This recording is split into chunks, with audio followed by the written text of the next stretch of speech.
have we recently witnessed one of the biggest redemption stories in gaming history? When I think of some of these redemption stories, I think of No Man's Sky or Final Fantasy XIV.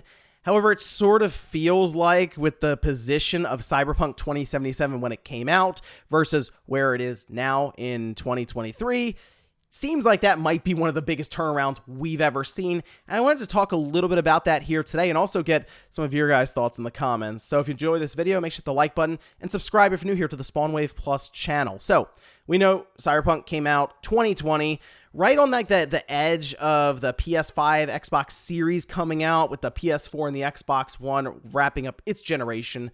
But Cyberpunk was revealed before those systems, the Xbox One and the PS4, came out with that initial trailer. So it seemed like, okay, they are going to work towards these new systems at the time, the PS4 and the Xbox One. It's pretty clear, however, it was never going to work on those platforms. And in fact, they've kind of left them behind now, even with the most recent update. So when it came out in 2020, they did everything they could to kind of hide those versions of the game. And when we finally got a look at it, it was pretty clear why. It just did not run well. The character models were all messed up. The thing was buggy. It was crashing all over the place. If you played like the PS4 version, I played that on the PS5. Performance was fine. I did still get a lot of crashes. I had a weird bugs. At one point, I had to transport a body from a locker to another location. And as soon as I opened the locker, the body fell out, hit the ground, and exploded. And I had to reload my save. Some of them were funny. Others were more annoying, like when it would crash in the middle of a firefight.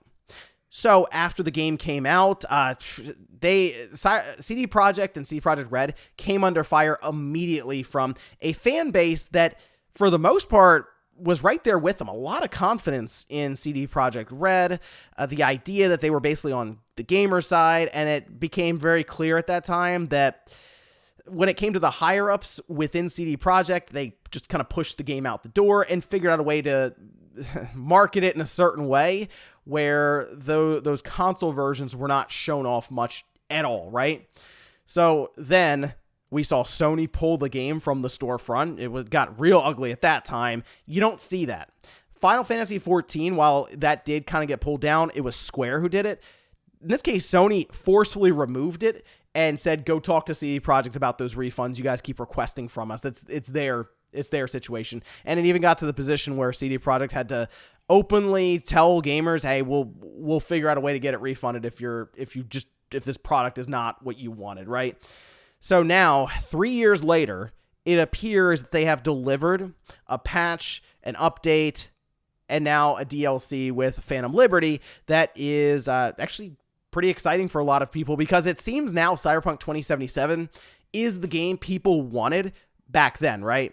So when I look at, for example, Phantom Liberty, the DLC coming in with an 87 on the low end for Metacritic, a 90 on the high end with these different systems, it feels like everyone's kind of on the same page of, yeah, the game's just good now. And in fact, the updates that they've been applying over the last 3 years, along with the DLC, has amounted to over $125 million in cost. Now, a good chunk of that was Phantom Liberty, the budget behind it, as well as the marketing, but still, it appears they spent roughly $25 to $30 million just on patches, bug fixes, and updates to get the game to where it should have been in the first place. So 3 years, $25 million.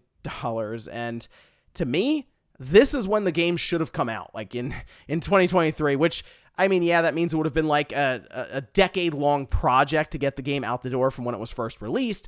But it also would have, of course, delivered a better product from day one, and CD Projekt wouldn't have gone through this entire situation where, I mean, there was zero confidence in anything they were saying or showing us. And in fact, now it looks like the Cyberpunk intellectual property is as strong as ever after Edge Runners really started introducing this world to maybe more mainstream viewers on Netflix. Now there's a live action series in production. They're talking about doing a sequel or a follow-up to this game in the future. They're even talking about, should this be third person or first person, again, to maybe play into some of the suggestions from the fan base who seem to prefer the third person setup. Although I will say with that, it does work to differentiate the Cyberpunk series from something like Witcher, right? Rather than try to do the exact same thing across the board, I don't know. I don't think it's a bad idea to continue building on the first person setup, although that might be controversial. I don't know, for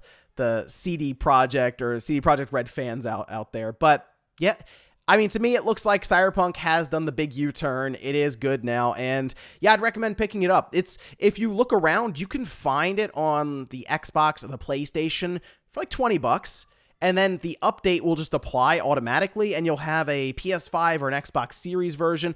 PC, little harder from what I've seen on Steam. It's like $60 just outright. Or on GOG, I think it's the same price. But based on what I'm seeing, and I played a bit of it, I went back and restarted and wanted to try it out some, see how some of the things have changed with the skill tree and the gameplay. Now that I'm going more melee combat with it, I think it's kind of cool. You're blocking bullets with the swords and stuff.